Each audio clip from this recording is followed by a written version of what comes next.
Part 4 की starting में Emmy युवान को किस करती है, पर यह सब उसकी एक इमेजिनेशन ही होती है। अगले दिन टीवी रिपेयर करने वाला युवान को आकर बताता है कि टीवी पूरी तरह से ठीक हो चुका है, जिससे युवान पहले तो काफी खुश होता है, पर बाद में वो इमी के बारे में सोचते हुए उदास हो जाता है। रात में इमी कंपटीशन के फाइनल राउंड के बारे में सोचकर काफी टेंशन में होती है, तो युवान उसका मूड फ्रेश करने के लिए उसे बाहर घुमाने ले जाता है। यहाँ इमी युवान को उसका की चेन दिखाती है और पास्ट की सारी बातों को याद दिलाते हुए उससे अपनी फीलिंग्स कन्फेस करती है, पर युवान उसे कुछ भी जवाब नहीं देता, जिससे इमी अपसेट होकर वहां से जाने लगती है। पर तभी युवान इमी को अपने पास खींचकर उसे पैशनेटली किस करता है एंड फाइनली ये दोनों अब कपल्स हैं।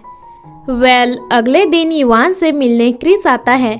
क्रिस काफी गुस्से में होता है क्योंकि उसे अपने असिस्टेंट से युवान और इमी के बारे में सब कुछ पता चल गया होता है।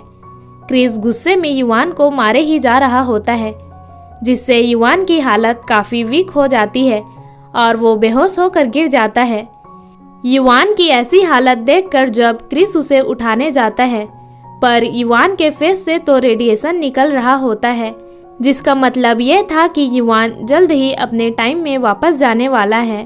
क्रिस युवान को ऐसी हालत में देखकर काफी डर जाता है और इमी को कॉल करने लगता है, पर युवान उसे ऐसा करने के लिए मना कर देता है।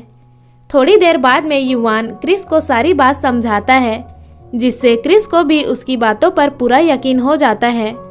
क्रिस युवान की बिगड़ती हालत को देखकर उसे वापस जाने के लिए कहता है, पर युवान ये कहते हुए जाने से मना करता है कि मैंने इमी को उसके साथ फाइनल कंपटीशन में जाने के लिए प्रॉमिस किया है और मैं इमी से किया हुआ प्रॉमिस नहीं तोड़ना चाहता।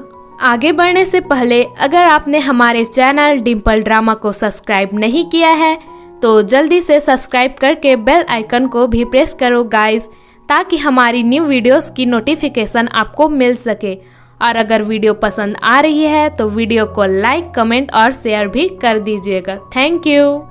अगले सीन में हमें डिजाइनिंग कंपटीशन का सीन दिखाया जाता है, जहां वही रिपोर्टर इमी के पास आता है जिसने युवान की मॉल में काफी मदद की थी। रिपोर्टर इमी से पूछता है कि क्या आपका बॉयफ्रेंड भी आपके साथ यहाँ पर आया हुआ है, जिसे सुनकर इमी काफी सैड हो जाती है।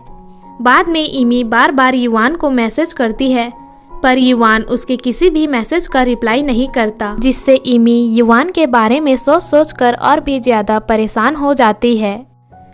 कुछ देर बाद में इमी की परफॉर्मेंस स्टार्ट होती है। इमी काफी अपसेट होकर अपनी लिखी हुई स्क्रिप्ट सुनाती है, जिसमें वो अपने और युवान से रिलेटेड बचपन से लेकर आज तक की स्टोरी बताते हुए कहती है कि युवान मेरी लाइफ का वो कॉन्ग है, क्योंकि उसने मेरे हर मुश्किल टाइम में मेरा ही साथ दिया है। इमी अपनी स्टोरी का नाम भी वो कॉन्ग ही रखती है कि तभी वहाँ वो कॉन्ग के गेटअप में युवान की एंट्री होती है, जिसे देखकर इमी युवान के पास जाकर उसे टाइटली हग कर लेती है। कंपटीशन खत्म होने के बाद इमी युवान के पास जाकर उसके कॉस्ट्यूम को जबरदस्ती निकाल देती है, पर वो कॉन्ग के अंदर युवान नहीं बल्कि क्रिस होता है, जिससे इमी काफी शॉक हो जाती है। क्रिस उसे बताता है कि युवान ज्यादा टाइम तक यहाँ नहीं रह सकता था, इसीलिए उसने मुझे ये सब करने के लिए कहा। सच जानने के बाद इमी पूरे घर में युवान को ढूंढने लगती है और अपने सामने टीवी देखकर समझ जाती है कि युवान यहाँ से अपने टाइम में चला गया है, जिससे इमी उसे याद करते हुए काफी रोने लगती है।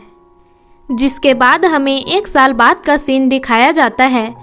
इमी अपनी मेहनत से अब गेमिंग एजेंसी की डायरेक्टर बन चुकी है, पर आज भी वो युवान को नहीं भुला पाई है। इमी ऑफिस के बाद क्रिस से मिलने उसके सेट पर जाती है, जहां एक लड़के को पीछे से देखकर इमी को लगता है कि वो युवान ही है, पर जब वो उस लड़के के पास जाती है तो वो युवान नहीं होता, जिससे इमी फिर से युवान को याद करके सैड हो जाती है।